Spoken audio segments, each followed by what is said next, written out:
नमस्कार, जोहार। झारखंड में चुनावी सरगर्मी जोरों पर है। नामांकन दाखिल लोग कर रहे हैं, बढ़ चढ़कर हिस्सा ले रहे हैं। चुनाव में कोई निर्दलीय उतरने को तैयार है और पार्टी ने टिकट भी लगभग तय कर दिया है। बीजेपी ने 66 सीटों पर उम्मीदवार उतार दिया है। 2 सीटों पर उन्होंने अभी रिजर्व रखा है। कहां से वो किस प्रत्याशी को उतारते हैं ये देखना होगा।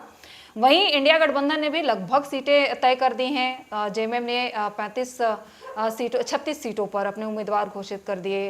राजद ने 6 सीटों पर अपने उम्मीदवार उतार दिए हैं। वहीं कांग्रेस ने भी अपने उम्मीदवार घोषित कर दिए। कुछ सीटें बची हैं, उस पर उम्मीदवारों की घोषणा हो जाएगी। संभवतः आज या कल में उम्मीदवार घोषणा कर देंगे। अब कौन किस पे भारी पड़ेगा ये थोड़ी ही दिनों में इससे क्लियर हो जाएगा। कौन कितना नैरेटिव सेट कर पाया है, कौन कितना जनता को कनेक्ट कर पाया है। क्या इन 5 सालों में हेमंत सोरेन सरकार ने लोगों के बीच अमिट छाप छोड़ी? क्या हेमंत सोरेन सरकार का जो योजना रहा वो लोगों को कितना छू पाया, उस योजना से कितने लोग लाभान्वित हुए, इन तमाम चीज़ों पर हम आज बातचीत करेंगे। हमारे साथ बातचीत करने के लिए आप देख रहे हैं ये अर्चना तिवारी जी हैं, जो दिल्ली से आई हैं झारखंड विधानसभा चुनाव को कवर करने के लिए। राजधर्म इनका खुद का वेंचर है जिसे ये चलाती हैं और संथाल के इलाकों में ये घूम चुकी हैं। वहाँ के ज़मीनों को इन्होंने टटोला है कि वहाँ पे क्या कुछ है, जनता का क्या कुछ मिजाज है। इनसे जानने की कोशिश करेंगे। अर्चना जी, सबसे पहले आपका स्वागत है आपका हमारे चैनल पे। Thank you so much Priyanka ji. आप झारखंड विधानसभा चुनाव को समझने की कोशिश कर रही हैं। आप संथाल के इलाके में गई, क्या कुछ देखा आपने? कितना जनता को समझ पाई, जनता के मूड को कितना समझ पाई? सबसे पहले तो मैं इस इंटरव्यू को थोड़ा लाइट करने के लिए मैं प्रियंका जी से मिली ट्विटर पर और वहाँ पर हमारी बातचीत हुई। मैं झारखंड में आई तो उन्होंने कहा कि आप रांची बिना मुझसे मिले नहीं जाएंगी। तो सबसे पहले मैं जब रांची आई संथाल से तो मैंने प्रियंका जी को कॉल किया कि आप कहाँ पर हैं, अपना आप एड्रेस दीजिए। मैं मिलने आई फिर इनसे और बहुत अच्छा लग रहा है मुझे झारखंड के अंदर। लेकिन एक चीज़ देख करके बहुत गलत भी लग रहा है कि यहाँ के जो लोग हैं जिनके लिए ये प्रदेश बांटा गया था, जिनके अधिकारों की रक्षा करने के लिए इस प्रदेश का गठन हुआ था, कहीं ना कहीं मैं उनको देखती हूँ कि वो बहुत दूर खड़े हैं सरकार से भी और सरकार की योजनाओं से भी बहुत दूर खड़े हैं। यहाँ तक कि जो आदिवासी नेता हैं यहाँ पर, मैं बीजेपी और जेएमएम मैं दोनों की बात करती हूँ, उन दोनों दलों के नेताओं ने उन लोगों को कहीं ना कहीं ठगने का पूरा प्रयास किया है। मैं संथाल में घूमी जो जेएमएम का गढ़ माना जाता है, जहां पर ऑलरेडी बीजेपी को लोगों ने नकार दिया है। हमने विधानसभा में भी देखा, हमने लोकसभा में भी देखा कि किस तरीके से वहां पर संथाली लोगों ने, आदिवासी लोगों ने बीजेपी को नकार करके जेएमएम को अपना पूरा सपोर्ट दिया।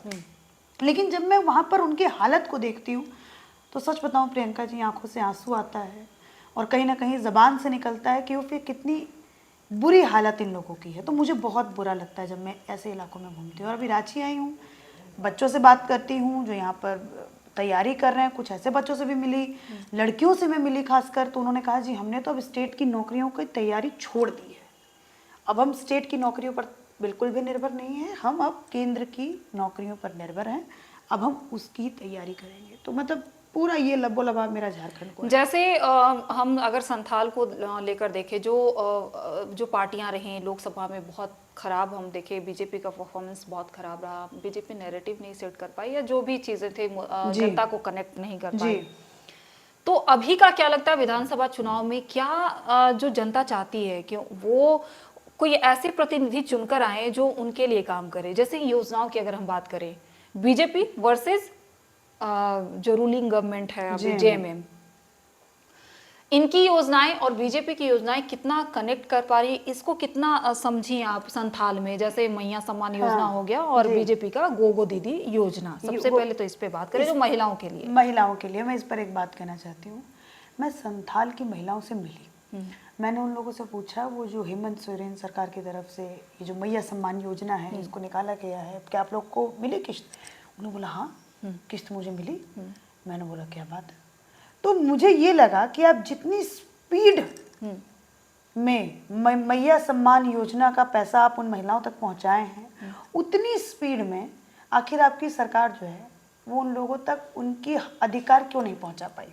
सबसे पहला सवाल तो देखो प्रियंका जी मेरा ही है, क्योंकि आपको ही पता है पिछले कई सालों से झारखंड को कवर कर रही है। आपको खुद को मालूम है कि जी यहाँ पर किस तरीके से नेता जो है, वो एक नेता धीरज साहू, मैं उनका घर देख रही थी, बड़ा टूटा फूटा घर था उनका, मतलब उतना बड़ा कुछ वैसा घर नहीं था। और उनके घर से कितने मिले थे, 300 करोड़ कितने मिले थे, 300 करोड़ से ज्यादा, 300 करोड़ से ज्यादा पैसे मिले थे। तो अगर चुनाव के समय में अगर कुछ आपके तो 45 लाख महिलाओं तक शायद इस योजना का लाभ पहुंचा है, हाँ। तो अगर इतना महिलाओं को लाभ पहुंचा है ना, तो शायद उन महिलाओं को भी ये सोचना चाहिए। हालांकि उनकी सोचने की शक्ति अभी उतनी प्रबल नहीं करी गई है, क्योंकि उनके पास एजुकेशन नहीं है, वैसा वातावरण नहीं है। क्योंकि महिलाओं का मैंने हालत देखी कि वहाँ पर लोग हड़िया मतलब शराब बेचने का काम करती हैं, लोग उनको कल्चर से जोड़ रहे थे। लेकिन मेरा फिर वही सवाल है, अगर एक कल्चर से जुड़ी हुई बात है, तो जो खुद आदिवासी नेता हैं वो अपनी घर की औरतों को ये सब क्यों नहीं, उसका शो क्यों नहीं करते हैं। हेमंत सोरेन, कल्पना सोरेन मुझे चुनाव में हड़िया बेचते हुए दिखती, हड़िया का प्रचार करते हुए दिखती, या फिर बाबूलाल मरांडी है उनकी पत्नी मुझे ये काम करते हुए दिखती। मतलब अगर काम नहीं करते हुए दिखती तो एटलीस्ट इसका प्रचार करते हुए दिखती। अगर ये प्रथा अच्छी है, तो अगर ये प्रथा अच्छी होती तो शिबू सोरेन ने, जो झारखंड के माने जाते हैं कि बड़े नेता, हालांकि उस पर भी बहुत बड़ा एक सवाल है, तो उन्होंने क्यों इसके खिलाफ जो है वो मतलब आंदोलन किया था, हड़िया के खिलाफ आंदोलन किया था कि हमारे समाज को इससे बचना चाहिए, नुकसान है, बहुत कुछ है, बहुत सारी चीज़। तो ये कल्चर बोल के तो उतना उनको सक्षम नहीं किया महिलाओं को। और अब आप मध्य प्रदेश वाला ही कॉपी कर रहे हैं यहाँ पर, क्योंकि मैं मध्य प्रदेश में भी गई थी, वहाँ पर लाडली लक्ष्मी योजना था, और वो शिवराज सिंह चौहान जी ने वो महिलाओं को दिया था, जिससे उनको देखा भी हमने चुनाव में भरपूर वापसी आई। हालांकि मुख्यमंत्री नहीं बने, केंद्र में चले गए, लेकिन फिर भी उनको मतलब एक एज मिला। तो मैं अपने टीम से एक दिन बात कर रही थी ऐसे ही, मैंने बोला कि यार ये अच्छा तरीका है यार, पहले बंद कैमरे के पीछे या फिर आपको रात के अंधेरे में लोगों के घरों में शराब, लोगों के घरों में पैसे दे दिए जाते थे। अब तो सरकारें खुलेआम बोल रही हैं कि हम 1000 रुपये देंगे, महिलाओं को 2500 रुपये देंगे। यहाँ गोगो दीदी देख रही हूँ कि बीजेपी प्रचार कर रही है गोगो दीदी का।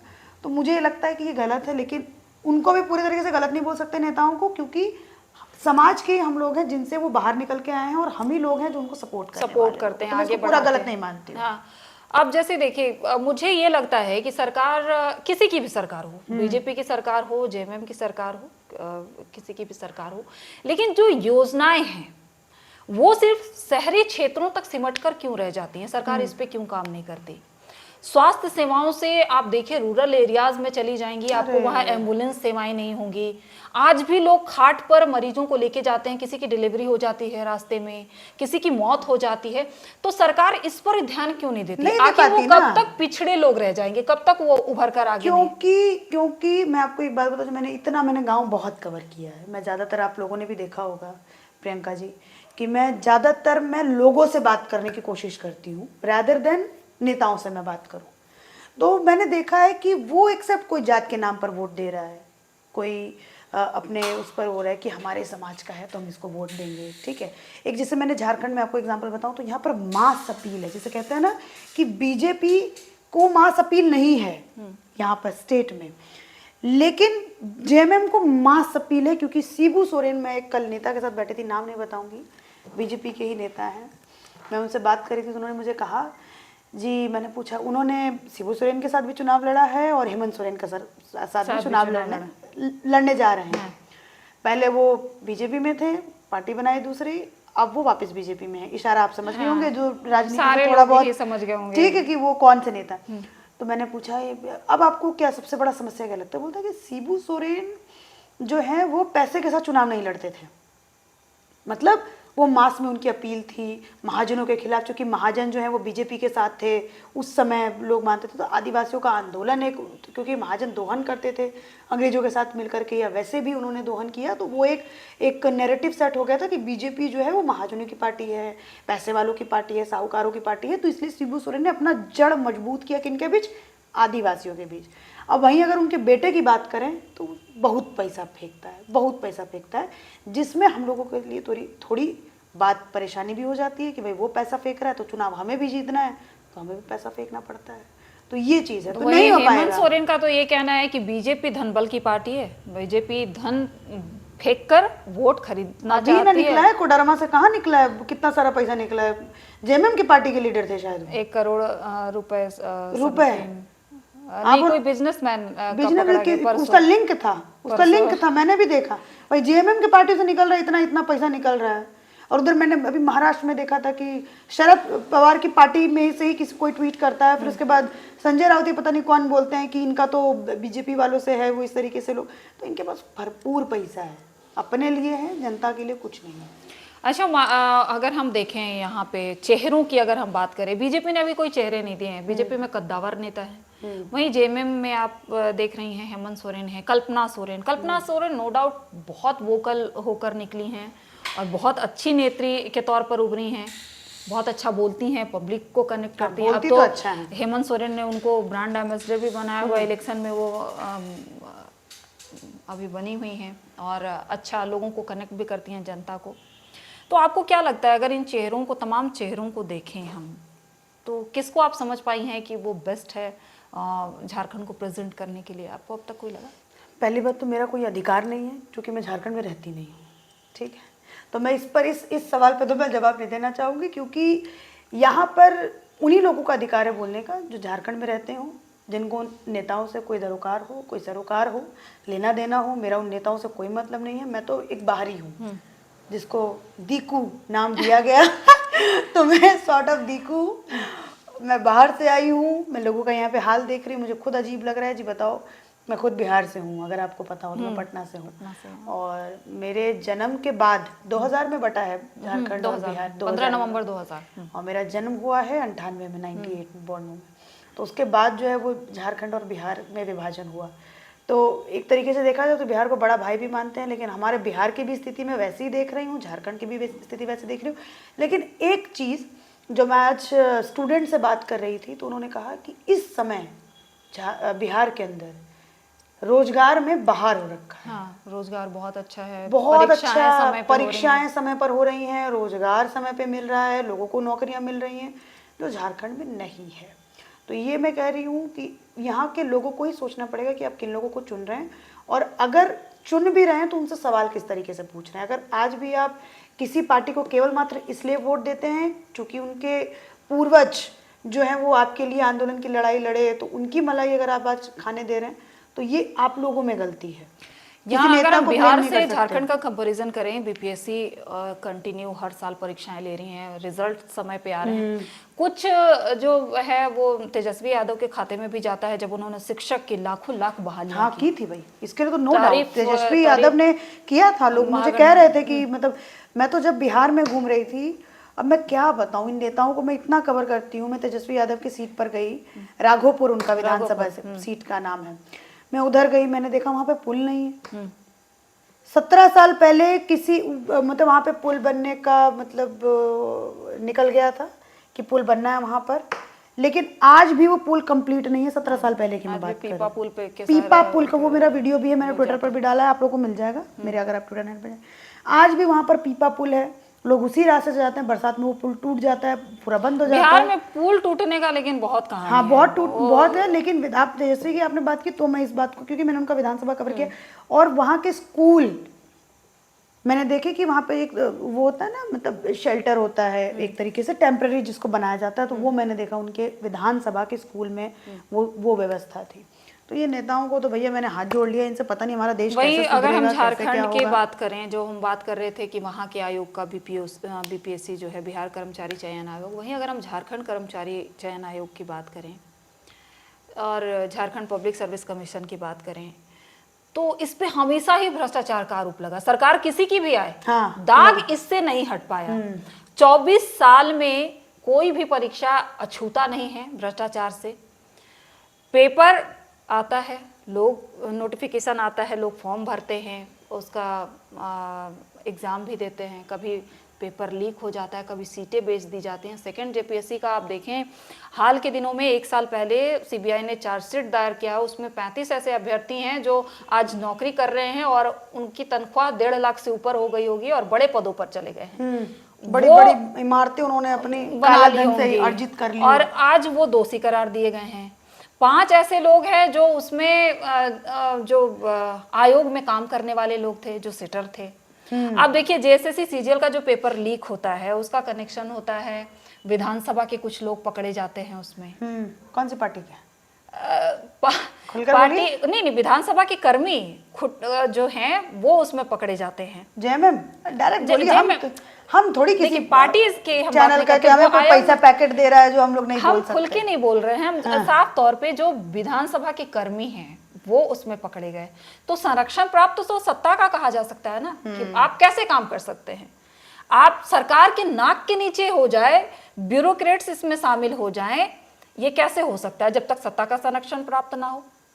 सही बात है, यही तो बात है, लेकिन जनता को समझ में पता नहीं कब आएगा, तो कब नहीं। लोग इसको क्यों नहीं सरकार इस पे फोकस क्यों नहीं कर रही है। उनके बच्चे दूसरे राज्यों में जाकर नौकरी करते हैं। आपको पता है पलायन की स्थिति झारखंड में कितनी ज्यादा है, बहुत ज्यादा है। लोग झारखंड और दूसरे बिहार में तो राज्यों में पूछिए जाकर मत। नौकरी करते हैं, कोई कैद कर लेता है, कोई आने नहीं देता है, कोई 4,000 5,000 पे दिन रात खटवा रहा है, जबकि आपके झारखंड में खनिज संपदा की कमी नहीं है। मैं बाहर आपको के एक लोग यहाँ नौकरी इससे मैं आपको एक जुड़ी एक स्टोरी बताऊं। मैं बिहार में कवर कर रही थी, और बिहार में ईटा भट्टी पर मैं गई कवर करने के लिए। मैंने वहाँ पे महिलाओं का सोचा मैं हाल देखती हूँ क्या हाल है। ईटा भट्टी पे अमूमन ये मैंने सुना है कि बिहार से लोग बाहर जाते हैं काम करने के लिए, लेकिन बिहार के ईटा भट्टी में मुझे झारखंड के लोग मिले काम करते हुए, और वो भी झारखंड की आदिवासी मिली मुझे काम करते हुए। तो ये उन नेताओं को सोचना चाहिए जो आदिवासी का वोट भी चाहते हैं, आदिवासी के नेता भी बनते हैं, लेकिन आप ही के आदिवासी जो हैं वो किसी और प्रदेश में, बिहार जैसे प्रदेश में जहाँ से इतना बड़ा पलायन होता है दूसरे प्रदेशों में जाके नौकरी करने के लिए, वहाँ पर वो भी कहाँ पर नौकरी कर रहे हैं, ईंटे की भट्टी में जाके नौकरी कर रही हैं। तो बड़ी दयनीय स्थिति है। अब हम लोग किसी और टॉपिक पर बात करते हैं, इस पर तो हमने बात की। और बताइए, और क्या आप मेरे से नहीं, और मैं आपसे ये जानना चाह रही हूँ कि जैसे हम लोग तो जनता का मिजाज समझने की कोशिश कर रहे हैं कि 5 साल में जनता को क्या मिला, और जनता क्या बदलाव चाहती है, या फिर इस सरकार से खुश है। आपको क्या लगा अभी तक कि जनता में कितना है कि वो 5 साल के सरकार से के कार्यकाल से खुश है, या फिर बदलाव चाहती है? हाँ, ये आपने महसूस किया? ये मैं बताती हूँ आपको। जैसे रघुवर दास की गवर्नमेंट के लिए मुझे लोग बता, चूंकि मैंने उस इलेक्शन को कवर नहीं किया था, तो मुझे लोग बताते हैं कि उस समय एंटी इनकम्बेंसी बहुत ज़्यादा हो गई थी रघुवर दास के खिलाफ। उनकी कुछ नीतियाँ थी 13 वर्ष से 11, हाँ 13 वर्ष से है ना? 13-11 जिलों की बात उन्होंने की, बाहरी और विदेशी देशी, 1985 का उन्होंने 1985 ये सब उनका मुद्दा था। तो उसका बड़ा विरोध था, एंटी इनकम्बेंसी थी, तो इस वजह से तो उस समय विरोध था ऐसा। इस बार की अगर हम बात करें तो जो प्लस फैक्टर जो जेएमएम के लिए हो गया, मैं बताना चाहती हूँ, जो मैंने महसूस खुद भी किया संथाल के इलाकों में जब मैं घूमी, कि हेमंत सोरेन का बीच लोकसभा में जेल जाना, फिर विधानसभा से पहले वापस आ जाना, हाँ। फिर उसको एक as a emotional story present करना, करना। वो उनके लिए बेनिफिट हो गया है। और जितना विद्रोह मतलब रघुवर दास की सरकार के लिए था, उतना ज्यादा विद्रोह मुझे हेमंत सोरेन की सरकार के लिए नहीं मिलता है। एक पॉइंट पे दिखता है मुझे, वो होता है स्टूडेंट का फैक्टर, कि भाई स्टूडेंट कह रहे हैं कि आपने 5 साल से कोई बहाली नहीं की है, 14-15 हज़ार नौकरी दी। कहाँ आपने बोला था पहले साल में हम 5 लाख देंगे, मतलब टोटल कितने हो गए, 25 लाख नौकरियां देंगे। तो मुझे एक उस फैक्टर पे मुझे दिखता है कि हेमंत सोरेन का विरोध है। बाकी अगर आदिवासी इलाकों में कहें तो मेरे को नहीं दिखता कोई विरोध है, क्योंकि उनको सीधा सीधा हेमंत को नहीं जानते, वो सीधा शिबू सोरेन को जानते हैं, क्योंकि वो आंदोलनकारी नेता थे। झारखंड आंदोलन से उन्होंने अपनी राजनीति की शुरुआत की, और लंबे समय तक आदिवासियों की आवाज बने, आज भी हैं। और हेमंत सोरेन का लुक आपने देखा होगा जब वो जेल से बाहर फादर की वो एकदम शिबू सोरेन के 2 कॉपी लगते हैं, 2.0 उनको कहा भी ये मुझे लगता है ना कि नया पैटर्न हो गया अब राजनीतिक। जो बच्चे नेपो किड्स जैसे बोलते हैं ना, एंटरटेनमेंट की जगह में नेपो किड्स इजाद हुआ है ना, after Sushant Singh Rajput murder case, या फिर आपका सुसाइड केस जो भी है, तो उसके बाद जो नेपो किड्स जो निकल के आया, तो मुझे ये दिख रहा है कि जो राजनीति में जो बच्चे, जो लोग, बच्चे तो नहीं कह सकते हैं, जो लोग राजनीति में अपने परिवार की लेगेसी लेकर के आगे बढ़ रहे हैं। तो मैंने देखा, अभी आप देख रही होंगी कि प्रियंका गांधी वाड्रा, अभी वो चुनाव नॉमिनेशन उन्होंने फाइल किया वायनाड के उप इलेक्शन में, उपचुनाव में, बाई इलेक्शंस में। तो उसमें मैं देख रही हूँ पूरा इंदिरा गांधी जैसा लुक है ना, बाल उस तरीके से, यहाँ से वाइट है, पूरा ब्लैक है, तो मतलब। और फिर उसके बाद आप देखेंगे राहुल गांधी जी भी पूरा दाढ़ी बड़ी बड़ी आ गई, गंभीर टाइप की उस तरीके। हेमंत सोरेन का हमने देखा, अपने पिताश्री को उन्होंने कॉपी कहीं ना कहीं करने का प्रयास किया। और भी हम देखते हैं, अब जैसे तेजस्वी जी के भी अंदर हम देखते हैं, जैसे लालू जी भी बड़ा खाते थे, उनका इंटरव्यू भी दाल भात चोखा खाते हुए आ रहा है, तो कभी भैंसों को गायों को दूध निकालते हुए आ रहा है, तो ऐसा ऐसा इंटरव्यू वायरल। लालू जी के जो अगर हम 2.0 की बात करें, वो तेज प्रताप हैं। तेज प्रताप तो है ही, लेकिन तेजस्वी भी हैं। हाँ, जिस तरीके से चटोरापन जो तेजस्वी दिखाते हैं अपने इंटरव्यू में कि वो इतना खाना उनको पसंद है, तो लालू यादव को भी बड़ा पसंद था। और जो वो वाला कि हम कुछ भी बोल देते हैं, हाँ, कुछ भी बोल देते तो वो चीज़ आपका तेज प्रताप में दिखता है। तो इन लोगों को लगता है कि जो राजनीति हमारे फैमिली ने किया, वो राजनीति हम लोग करके लोगों के बीच आ सकते हैं और हम इस चुनाव को जीत सकते हैं। लेकिन अब की जनता उतनी बेवकूफ़ नहीं है जितनी पहले थी। आदिवासी बहुत पिछड़े हुए हैं, मैं आपको फिर से कह रही हूँ प्रियंका जी, मैं संथाल के इलाकों में घूमी, बहुत बहुत पिछड़े हुए हैं वो लोग। मुझसे जब भी वीडियो खत्म हुआ, जैसे मैंने जहाँ पे कवर किया, 10 रुपये दे दो, 20 रुपये दे दो, 10 रुपये दे दो, 20 रुपये दे दो, तो ये दिखाता है कि आपने अपने लोगों को कितना पिछड़ा। अभी मैं ना एक बीजेपी IT सेल वाला एक वीडियो ही था, मैं उसको देख रही थी, मतलब आया मेरे पास, मैंने देखा कि कल्पना सोरेन की 5 लाख की घड़ी है, और वो कौन सा बर्किंग स्टॉक्स चप्पल जो बड़ा वायरल है आजकल, बर्किंग स्टॉक्स की चप्पल, जो हेमंत सोरेन जो चप्पल उन्होंने पैरों में पहन रखा था। तो मैंने देखा यार ये एक चप्पल आती है 15,000 रुपये, 16,000 रुपये, 20-20 हज़ार की चप्पल आती है, ठीक है। तो बर्किंग स्टॉक का चप्पल आप पहन रहे हैं, आप वो आदिवासियों से मिलिए जो पैदल, मैंने खुद देखा है, शिवगादी के ऊपर जो जैनेश्वर मंदिर है उसके ऊपर पहाड़ियों के में, विधानसभा किसकी, हेमंत सोरेन की विधानसभा, मैं ऊपर गई, उन आदिवासी महिलाओं से मैंने बात की, नंगे पैर वो मुझे सीढ़ी 600 सीढ़ी नीचे उतरते हुए दिखी, ऊपर जाते हुए दिखी, मुझे युवा नीचे आते हुए दिखे जो काम के लिए आते हैं, काम की तलाश में नीचे आते ऊपर जाते हुए दिखे, बच्चे मुझे स्कूल नहीं जाते हुए दिखे क्योंकि वो जा नहीं सकते हैं, सड़क नहीं है। तो मुझे ये लगता है कि आप जिस दिन वर्किंग स्टॉक्स है ना, यही नाम है ना, उससे 5 लाख की घड़ी से इन सब चीज़ों से बाहर आ जाएंगे ना, और उनका दिल आप टटोलेंगे कि जी यही लोग तो वोट करते हैं ना, तब जाके हमारा देश प्रदेश बदल सकता है।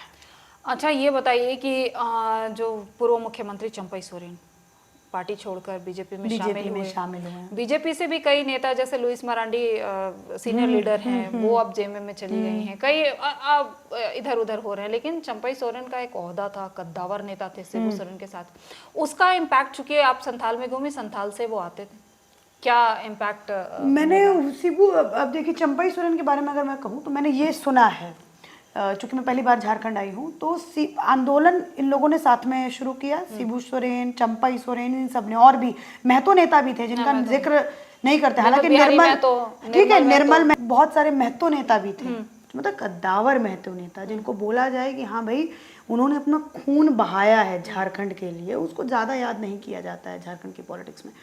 तो मैं ये देखती हूँ कि इन लोगों ने साथ में झारखंड को बांटने में, मतलब झारखंड को अलग करने में बिहार से लड़ाई लड़ी, लेकिन तो सबको एक काम डिवाइड हुआ कि शिबू सोरेन जो है वो संथाल का इलाका देखेंगे, चंपई सोरेन जो है वो कोल्हान का क्षेत्र देखेंगे।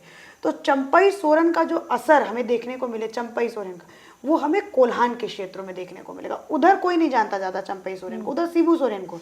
और अब मेरा जो दूसरा ट्रिप है वो कोल्हान के क्षेत्र में, तो वहाँ पे मुझे जो पता चलेगा वो मैं आपको बताऊंगी। लेकिन एक चीज़ जो मैंने सुनी है चंपई सोरेन के बारे में, वो ये सुनी है कि भाई बड़े ईमानदार नेता थे और बड़े खास थे हेमंत फैमिली के, जिस वजह से हेमंत जी ने उनके ऊपर ट्रस्ट भी किया, उनको मुख्यमंत्री बनाया। कुछ ऐसी बात खटक गई जो बोले कि यार हम तो इनके पिताश्री के जनरेशन के नेता हैं और हमें बेटा जो है वो हमें भाव दिखा रहा है और हमें कहें तो औकात दिखा रहा है हमारा, तो इस वजह से वो पार्टी छोड़ करके बीजेपी में शामिल हुआ। क्या उनका असर विधानसभा में पड़ता है ये तो मुझे कोल्हान क्षेत्र में। अभी आप संथाल घूम चुकी हैं, अभी आप उत्तरी छोटा नागपुर, दक्षिणी छोटा नागपुर और पलामू प्रमंडल जाएंगी, तमाम चीज़ों को टटोलने की कोशिश करेंगी।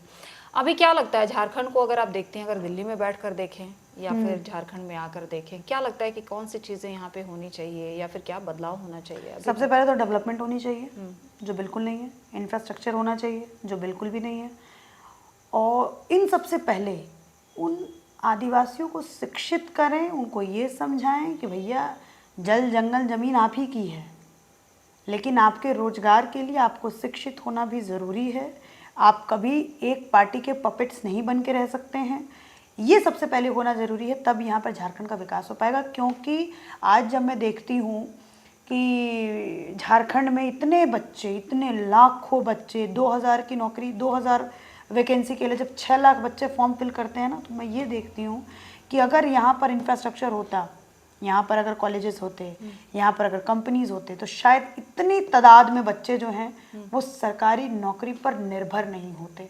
तो सबसे पहले शिक्षा का स्तर सुधारना ज़रूरी है कि आप शिक्षा का स्तर सुधारिए, फिर उसके बाद आप दूसरे कुछ कर सकते हैं। शिक्षा का स्तर ही एकदम बेकार है। बिहार में लोग वोकल हो गए हैं। अब आप देखती हैं बिहार में लोग जागरूक हो चुके हैं कि भैया शिक्षा से ही होगा, सब कुछ होगा। झारखंड में अभी वैसा हुआ ही नहीं। इतना पिछड़ा हुआ है झारखंड, और खासकर संथाल बहुत पिछड़ा हुआ है, बहुत ज़्यादा। तो अभी आप घूमेंगी और नब्ज टटोलेंगी, तब हम और जानने की कोशिश करेंगे कि आप बिल्कुल। क्या क्या दोबारा समझे हैं, इंटरव्यू जनता करेंगे हम लोग, का हाँ। मूड है। तो अर्चना जी थी जिन्होंने समझा जितना संथाल को, हमने इनसे जानने की कोशिश की। अभी ये और झारखंड के अलग अलग विधानसभा क्षेत्रों का दौरा करेंगी, तब हम फिर से इनसे बातचीत करने की कोशिश करेंगे कि जनता का मिजाज क्या है, किसकी सरकार आने वाली है, किसके सर पर झारखंड का ताज सजने वाला है। तब तक के लिए आपका भी बहुत बहुत शुक्रिया अर्चना जी, आप सभी का शुक्रिया हमारे साथ जुड़ने के लिए। Thank you so much.